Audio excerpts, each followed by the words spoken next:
the controversial camera program.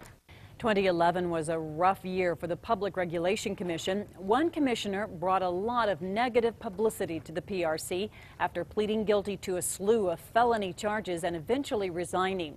Now that regulatory agency is making big changes to reform itself and rebuild its public image. News 13's Ian Schwartz has details. In the new year, many of you are trying to remake yourselves, get to the gym, eat better. Well, in 2012, the PRC hopes to do the same by becoming leaner, more efficient, and getting back to basics. The PRC was in the news plenty last year for all the wrong reasons. Commissioner Jerome Block Jr. was busted for running up more than $8 grand on his state-issued gas card. He also admitted to stealing a car during a test drive and stealing campaign cash while running for the PRC. Eventually, Block got the boot in October. All those in favor say aye. Aye. And with that vote today, the PRC made the first step into massive reforms led by Chairman Patrick Lyons.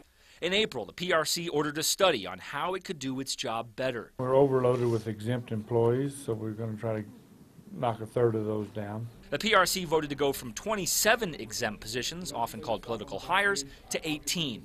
Lyons says this will help get rid of the good old boy hiring process. It kind of makes it where it opens up for better competition and where you can pick out of the list the best qualified person for the job. The PRC also wants to streamline its responsibilities so commissioners can focus on the really important things, like regulating electric and gas utilities. We also have figured out there's too much on our plate. Commissioner Jason Marks says the PRC handles things that other state departments should.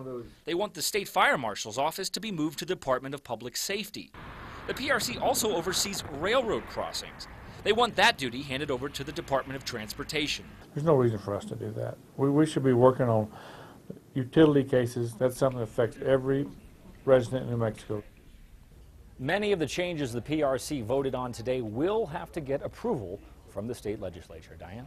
Okay, Ian, when lawmakers meet in regular session next week, they'll also look at how to reform the PRC, including upping the educational requirement for commissioners. Governor Susana Martinez